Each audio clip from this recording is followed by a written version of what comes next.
में 28 जनवरी 2025 से 14 फरवरी 2025 तक 38वें राष्ट्रीय खेलों की मेजबानी का अवसर मिला था। इस दौरान प्रदेश के विभिन्न हिस्सों में अलग अलग कार्यक्रमों का आयोजन किया गया था।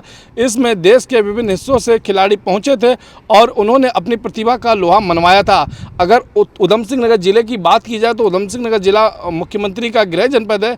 यहाँ पे भी कई तरह के खेलों का आयोजन किया गया था। ट्रैक साइकिलिंग के साथ साथ वेलोड्रम का निर्माण भी किया गया था, जिसमें देश के विभिन्न हिस्सों से जो खिलाड़ी आए थे उन्होंने अपनी प्रतिभा का लोहा मनवाया था। मैं अपने कैमरामैन से कहूँगा दिखा दें इस वेलोड्रम को, जो कि राष्ट्रीय खेलों के लिए बनाया गया था। इसके लिए सरकार ने 22 करोड़ रुपए की लागत लगाई थी, लेकिन अभी राष्ट्रीय खेलों को बीते हुए मात्र 5 महीने का समय हुआ है, लेकिन वेलोड्रम की स्थिति बद से बदतर होती जा रही है। मैं अपने कैमरामैन से कहूँगा दिखा दें, ये दरारें देख सकते हैं, ये पपड़ियाँ छूट चुकी हैं। ये 22 करोड़ की लागत से वही वेलोड्रम बना था जिसमें राष्ट्रीय खेलों का आयोजन किया गया था, जिसमें देश के विभिन्न हिस्सों से जो खिलाड़ी पहुँचे हुए थे उन्होंने अपनी प्रतिभा दिखाई थी।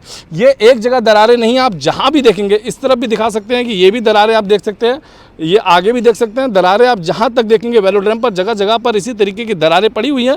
इसका शुभारंभ प्रदेश की खेल मंत्री रेखा आर्या ने किया था। उस दौरान लोगों ने यह दावा किया था कि ये जो वेलोड्रम है ये इंटरनेशनल मानकों पे बिल्कुल खरा है, लेकिन जिस तरह से इसमें जो दरारें पड़ रही हैं, दरारें दिखाई देने लग गई हैं, उससे लगता है कि इसकी गुणवत्ता में कहीं ना कहीं कमी है। इसीलिए आज इसकी स्थिति बद से बदतर होती जा रही है। वहीं आपको बता दें कि उत्तराखंड के धाकड़धामी की जो सरकार है वो लगातार ये बात करती है कि भ्रष्टाचार को किसी भी सूरत में बर्दाश्त नहीं किया जाएगा, लेकिन बावजूद इसके जिस तरह से ये वेलोड्रम की स्थिति पिछले 5 महीनों में इतनी खराब हो चुकी है, उससे देखना ये होगा कि अब सीएम धामी इस पूरे प्रकरण पर क्या एक्शन लेते हैं और निर्माणाधीन करने वाली संस्था पर क्या कार्रवाई करते हैं। उसमें 22 CR के लगभग उसकी लागत लगी है और हल्की फुल्की जो दरारें थी वो बरसात में अभी मैंने निरीक्षण करवाया है पेयजल निर्माण निगम खेल इकाई देहरादून द्वारा, और उनके द्वारा उसमें आश्वासन दिया गया है जल्दी से उसको ठीक कर लिया जाएगा।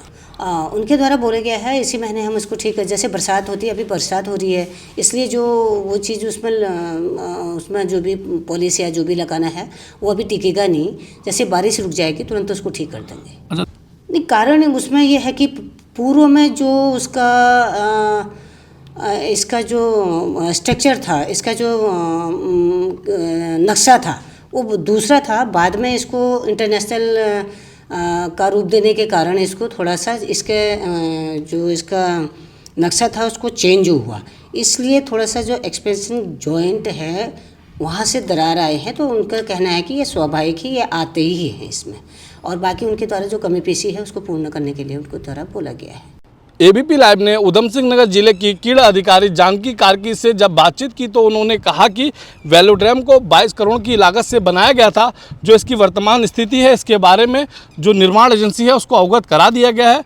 उन्होंने कहा है कि बरसात रुकने के बाद से तत्काल प्रभाव से इस काम को दोबारा से किया जाएगा और जो भी दिक्कतें आई हैं उन दिक्कतों को ठीक किया जाएगा। लेकिन सवाल ये उठता है कि निर्माण के मात्र 5 महीने अभी नहीं हुए हैं, उसके बाद जो वेलोड्रम की स्थिति है उस विषय की भी सरकार को जांच करनी चाहिए। उसके पीछे क्या कारण है उसकी भी जांच करनी चाहिए, क्योंकि सरकार ने उस वक्त ये दावे किए थे कि इंटरनेशनल मानकों पे खरा है, लेकिन कहीं ना कहीं जिस तरह से इसमें कमियां दिखाई दे रही हैं, जिस तरह से 5 महीनों में ये दरारें दिखाई दे रही है, उससे स्पष्ट होता है कहीं ना कहीं जो गुणवत्ता है उसमें अच्छी गुणवत्ता का उपयोग नहीं किया गया है। इसीलिए आज वेलोड्रम की स्थिति ये बनी हुई है। उधम सिंह नगर से एबीपी लाइव के लिए वेद प्रकाश यादव की रिपोर्ट।